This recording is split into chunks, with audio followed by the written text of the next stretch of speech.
If trees are to be preserved on construction sites, their consideration cannot wait until the construction begins.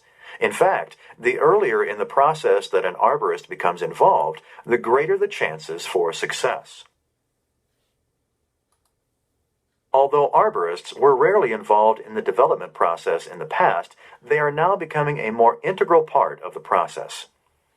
Arborists must learn to communicate and work with other professionals such as developers, planners, city engineers, and builders. Many levels of planning and development are involved with building a residential or commercial area. These levels are multiplied many times over for a complex city development.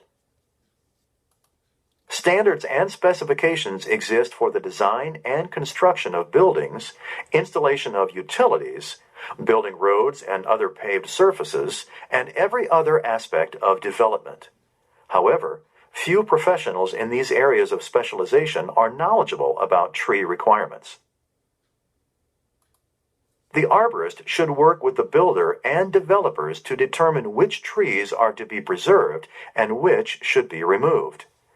It will probably not be practical or even desirable to preserve every tree. The decision must consider the species, size and maturity, location, and condition.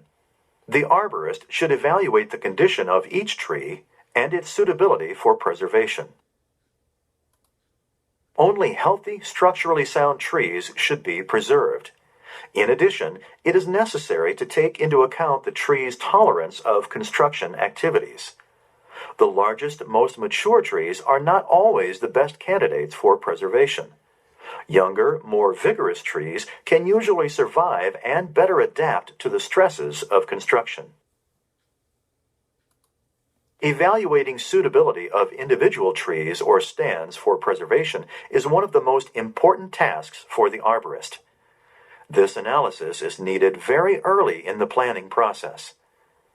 Designing projects around trees not suitable for preservation can waste considerable time and expense. Furthermore, trees that are structurally unsound, in poor health, or unable to survive construction impacts are a liability to a project rather than an asset.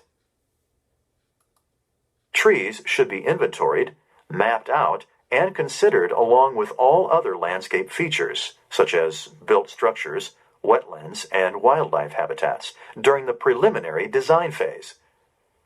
The arborist should prepare a plan, perhaps with the help of a landscape architect, that details the location of trees and other features in relation to the buildings, roads, and infrastructure. This plan should show protection zones and details of all mitigation and preservation measures for the project. Sometimes design plans or construction procedures can be modified to better accommodate trees. Small changes in the placement or design of a building can make a great difference in whether a specific tree will survive. An alternative plan may be more friendly to the root system. For example, bridging over the roots may be used as a substitute for a conventional walkway. Or, instead of trenching beside a tree for utility installation, tunneling under the root system should be considered. Get it in writing. All of the measures intended to protect trees must be written into construction specifications. The written specifications should detail exactly what can and cannot be done to and around the trees. Each subcontractor must understand the purpose of the barriers, limitations, and specified work zones.